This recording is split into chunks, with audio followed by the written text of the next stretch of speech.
الشیطان الرجیم بسم اللہ الرحمن الرحیم۔ برادران عزیز و معزز خواتین، آج کی اس نشست میں ماہ رمضان المبارک کی فضیلت کا بیان ہوگا، جو آیت قرآنی اور احادیث نبی صلی اللہ علیہ وسلم کی روشنی میں ہے۔ سورۃ البقرہ آیت نمبر 185 میں ارشاد باری تعالیٰ ہے، رمضان کا مہینہ وہ ہے جس میں قرآن اتارا گیا ہے، جو لوگوں کے لیے ہدایت ہے اور جس میں رہنمائی کرنے والی اور حق و باطل میں امتیاز کرنے والی واضح نشانیاں ہیں۔ پس تم میں سے جو کوئی اس مہینے کو پالے تو وہ اس کے روزے ضرور رکھے، اور جو کوئی بیمار ہو یا سفر پر ہو تو دوسرے دنوں کے روزوں سے گنتی پوری کرے۔ اللہ تمہارے حق میں آسانی چاہتا ہے اور تمہارے لیے دشواری نہیں چاہتا، اور اس لیے کہ تم گنتی پوری کر سکو، اور اس لیے کہ اس نے تمہیں جو ہدایت فرمائی ہے اس پر اس کی بڑائی بیان کرو، اور اس لیے کہ تم شکر گزار بن جاؤ۔ حدیث نبی صلی اللہ علیہ وسلم ارشاد ہے، حضرت ابو ہریرہ رضی اللہ تعالیٰ عنہ سے روایت ہے کہ حضور نبی اکرم صلی اللہ علیہ وسلم نے فرمایا، جب رمضان کا مہینہ آتا ہے تو آسمان کے دروازے کھول دیے جاتے ہیں، جہنم کے دروازے بند کر دیے جاتے ہیں، اور شیاطین کو زنجیروں سے جکڑ دیا جاتا ہے۔ یہ حدیث متفق علیہ ہے۔ حضرت ابو ہریرہ رضی اللہ تعالیٰ عنہ بیان کرتے ہیں کہ حضور نبی اکرم صلی اللہ علیہ وسلم نے فرمایا، جب رمضان آتا ہے تو جنت کے دروازے کھول دیے جاتے ہیں، جہنم کے دروازے بند کر دیے جاتے ہیں، اور شیاطین کو قید کر دیا جاتا ہے۔ اس حدیث کو امام مسلم اور نسائی نے روایت کیا ہے۔ حضرت ابو ہریرہ رضی اللہ تعالیٰ عنہ سے روایت ہے کہ حضور نبی اکرم صلی اللہ علیہ وسلم نے فرمایا، جب ماہ رمضان کی پہلی رات ہوتی ہے، شیطانوں اور سرکش جنوں کو بیڑیاں پہنا دی جاتی ہیں، اور جہنم کے دروازے بند کر دیے جاتے ہیں، اور ان میں سے کوئی دروازہ کھولا نہیں جاتا، اور جنت کے دروازے کھول دیے جاتے ہیں، پس ان میں سے کوئی دروازہ بند نہیں کیا جاتا۔ ایک ندا دینے والا پکارتا ہے، اے طالب خیر آگے آ، اے شر کے متلاشی رک جا، اور اللہ تعالیٰ کئی لوگوں کو جہنم سے آزاد کر دیتا ہے۔ ماہ رمضان کی ہر رات یوں ہی ہوتا رہتا ہے۔ اس حدیث کو امام ترمذی اور ابن ماجہ نے روایت کیا ہے۔ حضرت ابو ہریرہ رضی اللہ تعالیٰ عنہ سے مروی ہے کہ حضور نبی اکرم صلی اللہ علیہ وسلم نے فرمایا، تمہارے پاس ماہ رمضان آیا، یہ مبارک مہینہ ہے، اللہ تعالیٰ نے تم پر اس کے روزے فرض کیے ہیں، اس میں آسمانوں کے دروازے کھول دیے جاتے ہیں اور جہنم کے دروازے بند کر دیے جاتے ہیں، اور بڑے شیاطین جکڑ دیے جاتے ہیں۔ اس مہینے میں اللہ تعالیٰ کی ایک ایسی رات بھی ہے جو 1000 مہینوں سے افضل ہے، جو اس کے ثواب سے محروم ہو گیا سو وہ محروم ہو گیا۔ اس حدیث کو امام نسائی اور ابن ابی شیبہ نے روایت کیا ہے۔ حضرت انس رضی اللہ تعالیٰ عنہ سے مروی ہے کہ انہوں نے بیان کیا، میں نے رسول اللہ صلی اللہ علیہ وسلم کو فرماتے ہوئے سنا، رمضان المبارک کا مقدس مہینہ آ گیا ہے، اس میں جنت کے دروازے کھول دیے جاتے ہیں اور دوزخ کے دروازے بند کر دیے جاتے ہیں، اس میں شیاطین کو زنجیروں سے جکڑ دیا جاتا ہے۔ وہ شخص بڑا ہی بد نصیب ہے جس نے رمضان کا مہینہ پایا لیکن اس کی بخشش نہ ہوئی۔ اگر اس کی اس مغفرت کے مہینے میں بھی بخشش نہ ہوئی تو پھر کب ہوگی؟ اس حدیث کو امام ابن ابی شیبہ اور طبرانی نے روایت کیا ہے۔ حضرت ابو ہریرہ رضی اللہ تعالیٰ عنہ بیان کرتے ہیں کہ رسول اللہ صلی اللہ علیہ وسلم نے فرمایا، 5 نمازیں اور ایک جمعے سے لے کر دوسرا جمعہ پڑھنا اور ایک رمضان سے دوسرے رمضان کے روزے رکھنا ان کے درمیان واقع ہونے والے گناہوں کے لیے کفارہ بن جاتے ہیں، جب تک کہ انسان گناہ کبیرہ نہ کرے۔ اس حدیث کو امام مسلم، ترمذی اور ابن ماجہ نے روایت کیا ہے۔ حضرت ابو ہریرہ رضی اللہ تعالیٰ عنہ بیان کرتے ہیں کہ رسول اللہ صلی اللہ علیہ وسلم نے حلفاً فرمایا، تم پر ایسا مہینہ سایہ فگن ہو گیا ہے کہ مسلمانوں پر اس سے بہتر مہینہ اور منافقین پر اس سے بڑھ کر برا مہینہ کبھی نہیں آیا۔ پھر دوبارہ رسول اللہ صلی اللہ علیہ وسلم نے حلفاً ارشاد فرمایا، اللہ تعالیٰ اس مہینے کا ثواب اور اس کی نفلی عبادت اس کے آنے سے پہلے لکھ دیتا ہے، اور اس کی بدبختی اور گناہ بھی اس کے آنے سے پہلے لکھ دیتا ہے، کیونکہ مومن اس میں انفاق کے ذریعے قوت حاصل کر کے عبادت کرنے کو تیاری کرتا ہے، اور منافق مومنوں کی غفلتوں اور ان کے عیب تلاش کرنے کی تیاری کرتا ہے۔ اس حدیث کو امام ابن خزیمہ، احمد اور بہقی نے روایت کیا ہے۔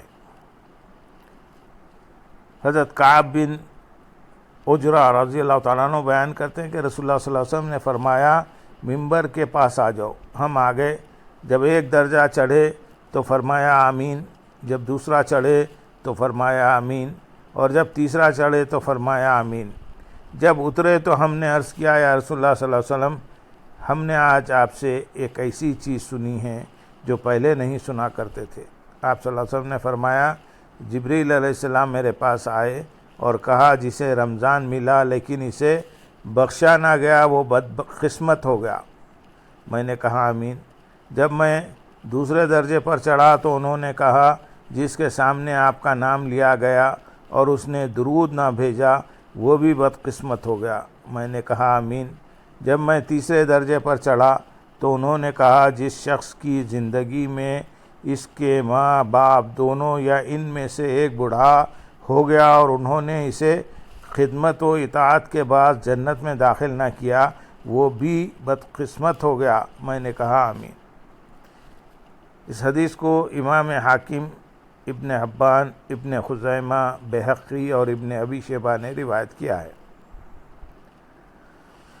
حضرت ابو مسعود غفاری رضی اللہ تعالیٰ عنہ بیان کرتے ہیں، رمضان کا مہینہ شروع ہو چکا تھا کہ ایک دن میں نے رسول اللہ صلی اللہ علیہ وسلم کو فرماتے ہوئے سنا، اگر لوگوں کو رمضان کی رحمتوں اور برکتوں کا پتہ ہوتا تو وہ خواہش کرتے کہ پورا سال رمضان ہی ہو۔ اس حدیث کو امام بہقی اور ابن خزیمہ نے روایت کیا ہے۔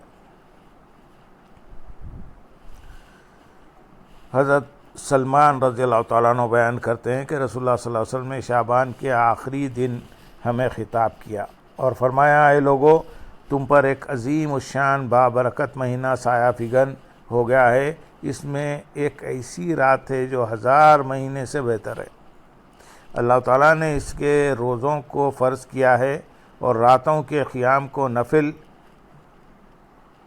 جو شخص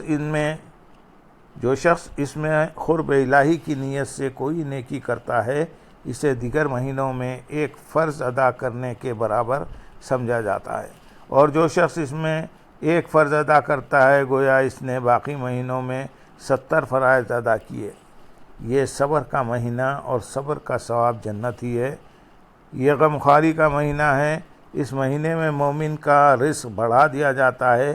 جو شخص کسی روزہ دار کی افطاری کراتا ہے اس کے گناہ معاف ہو جاتے ہیں اور اسے دوزخ سے آزاد کر دیا جاتا ہے، نیز اسے اس روزے دار کے برابر ثواب ملتا ہے، اس سے اس کے ثواب میں کوئی کمی واقع نہیں ہوتی۔ صحابہ نے عرض کیا، یا رسول اللہ صلی اللہ علیہ وسلم، ہم میں سے ہر ایک روزہ افطار کرانے کی طاقت نہیں رکھتا۔ رسول اللہ صلی اللہ علیہ وسلم نے فرمایا، یہ ثواب اللہ تعالیٰ ایک کھجور کھلانے یا پانی پلانے یا دودھ کا ایک گھونٹ پلا کر افطاری کرانے والے کو بھی دے دیتا ہے۔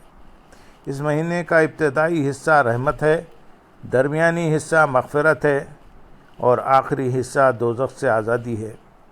جو شخص اس مہینے میں اپنے ملازم پر تخفیف کرتا ہے، اللہ تعالیٰ اسے بخش دیتا ہے اور اسے دوزخ سے آزاد کر دیتا ہے۔ اس میں 4 کام زیادہ سے زیادہ کرنے کی کوشش کرو۔ 2 کاموں کے ذریعے تم اپنے رب کو راضی کرو گے اور 2 کاموں کے بغیر تمہارے لیے کوئی چارہ کار نہیں۔ جن 2 کاموں کے ذریعے تم اپنے رب کو راضی کرو گے ان میں سے ایک لا الہ الا اللہ کی گواہی دینا ہے اور دوسرا اس سے بخشش طلب کرنا ہے۔ جن 2 کاموں کے بغیر تمہارے لیے کوئی چارہ نہیں، ان میں سے ایک یہ ہے کہ تم اللہ تعالیٰ سے جنت کا سوال کرو اور دوسرا یہ ہے کہ دوزخ سے پناہ مانگو۔ جو شخص روزہ دار کو پانی پلائے گا، اللہ تعالیٰ اسے میرے حوض سے پانی پلائے گا، اسے جنت میں داخل ہونے تک پیاس نہیں لگے گی۔ اس حدیث کو امام ابن خزیمہ اور امام بہقی نے روایت کیا ہے۔ حضرت جابر بن عبداللہ رضی اللہ تعالیٰ عنہ بیان کرتے ہیں کہ رسول اللہ صلی اللہ علیہ وسلم نے فرمایا میری امت کو ماہ رمضان میں 5 تحفے ملے ہیں جو اس سے پہلے کسی نبی کو نہیں ملے۔ پہلا یہ ہے کہ جب رمضان کی پہلی رات ہوتی ہے تو اللہ تعالیٰ ان کی طرف نظر التفات فرماتا ہے اور جس پر اس کی نظر رحمت پڑ جائے اسے کبھی عذاب نہیں دے گا۔ دوسرا یہ ہے کہ شام کے وقت ان کے منہ کی بو اللہ تعالیٰ کو کستوری کی خوشبو سے بھی زیادہ اچھی لگتی ہے۔ تیسرا یہ ہے کہ فرشتے ہر دن اور ہر رات ان کے لیے بخشش کی دعا کرتے رہتے ہیں۔ چوتھا یہ ہے کہ اللہ تعالیٰ اپنی جنت کو حکم دیتا ہے کہ میرے بندوں کے لیے تیاری کر لے اور مزین ہو جا تاکہ وہ دنیا کی تھکاوٹ سے میرے گھر اور میرے دار رحمت میں پہنچ کر آرام حاصل کریں۔ پانچواں یہ ہے کہ جب رمضان کی آخری رات ہوتی ہے ان سب کو بخش دیا جاتا ہے۔ ایک صحابی نے عرض کیا کیا یہ شب قدر ہے؟ آپ صلی اللہ علیہ وسلم نے فرمایا نہیں، کیا تم جانتے نہیں ہو کہ جب مزدور اپنے کام سے فارغ ہو جاتے ہیں تو اب انہیں پوری مزدوری دی جاتی ہے۔ اس حدیث کو امام بہقی نے روایت کیا ہے۔ حضرت عمر بن خطاب رضی اللہ تعالیٰ نے مروی ہے کہ حضور نبی اکرم صلی اللہ علیہ وسلم نے فرمایا ماہ رمضان میں اللہ تعالیٰ کا ذکر کرنے والا بخش دیا جاتا ہے اور اس ماہ میں اللہ تعالیٰ سے مانگنے والے کو نامراد نہیں کیا جاتا۔ اس حدیث کو امام طبرانی اور بہقی نے روایت کیا ہے۔ اللہم صلی علی سیدنا محمد وعلی آلہ سیدنا محمد وبارک وسلم وآخر دعوانا ان الحمدللہ رب العالمین سبحان ربک رب العزت عما یصفون والسلام علی المرسلین والحمد للہ رب العالمین۔